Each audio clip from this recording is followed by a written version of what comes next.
gudagalaynaa su'aalahaynii aan akhyaarta sharafta leh ee nagala soo qayb gala programka aan weydiinaynay fikir intee la eg ayaad ka haysatay markii fieldigan ama businesskan aad soo galaysay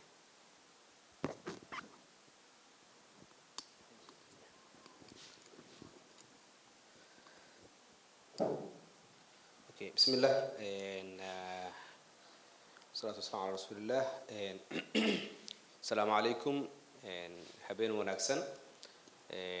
وان أمهد علنا برنامج في عن عاو هالكن كسوق مقابل سي برادري جروب هدان هراء أوجلو سؤاشة كوبات بزنس كان فكرة نوعية كهيستي فكرة أهانتو وكل دونان كرتا باع انتي لغا أقبتي دريم نوعية كالهات أنا waxaan isleeyahay haddaan xamse ahaan ka hadlo as manager summer businesskan restaurantiska academic ahaan uma soo baran meelaha qaar adduunka academic ahaan loo soo bartaa diploma laga soo qaataa sector academic ahaan waxbarashadeedu way ka duwanay fieldigan totally laakiin hobby ahaan aan jeclaa serviceka iyo waxaan dhihi karaa markii laga shaqeynayo shaqadan maqaayad ama waxyaabo saas oo kale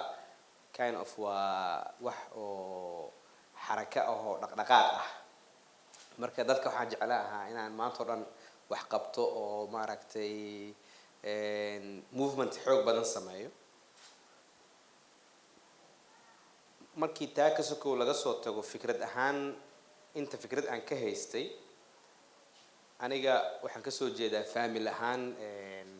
family restaurants kan caan ku ah aabahay waxaan is dhihi karaa dhiig ahaan ay igu jirtay shaqadan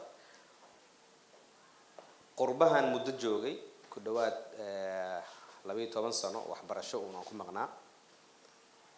iyaduna wax badan bay iga soo kordhisay markii aan maqaayadaha meelaha qaar adduunka aan joogo aan fadhiyo arko ummadahaas kale siday service u bixiyaan dadka u yimaada sida ay yihiin markaan dalkayga ku soo laabto xogaa waxaan dareemi jiray space weyn oo arintaas u dhaxayso tusaale kale waxaan caan ku nahay inaan aad u buuqno Soomaalidu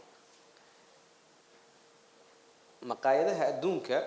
waxaad arkaysaa maqaayad 1000 qofood ay fadhido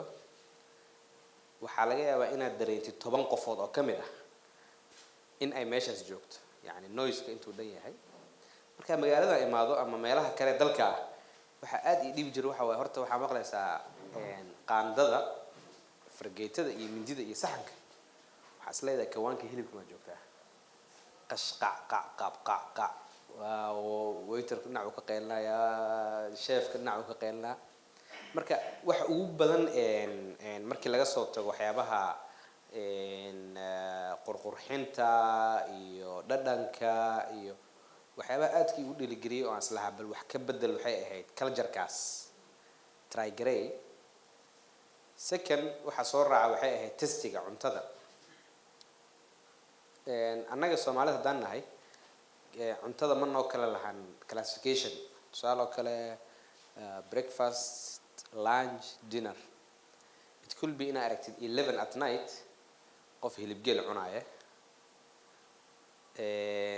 subaxiina cunaaya pizza 8 morning ku weydiinaya marka waxyaabaha islaha waxa kamid ahayd bal wax ma laga bedeli karaa culture-kaas try grey waxyaabaha igu dhiirigeliyay kamid ahayd waxyaabaha kale igu dhiirigeliyay oo wali dreamkayga ah waxa kamid ah in brand name xoog badan oo sida adduunka brand name-yada maqaayadaha adduunka jira hadda Soomaaliya uma leeyahay inay jirto maqaayad 1930 inta history-geena hadda la sheegay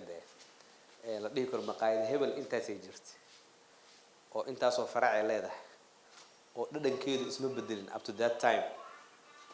waxyaabaha aan ku fikirayay kamid ahayd bal in still ma gaarin laakiin aan isleenahay bal waa la gaarsiin karaa meeshaas na qayb ay ka ahayd ma soo koobi karo oo this moment waqtiga maadaama team kale ay panelka fadhiyaan inahaasaan isleeyahay meelaha ugu muhiimsan ayay ahayd in aan wixii u dhiirigeliyay bal fikir ahaan inaan businesskan galo waa mahadsantihiin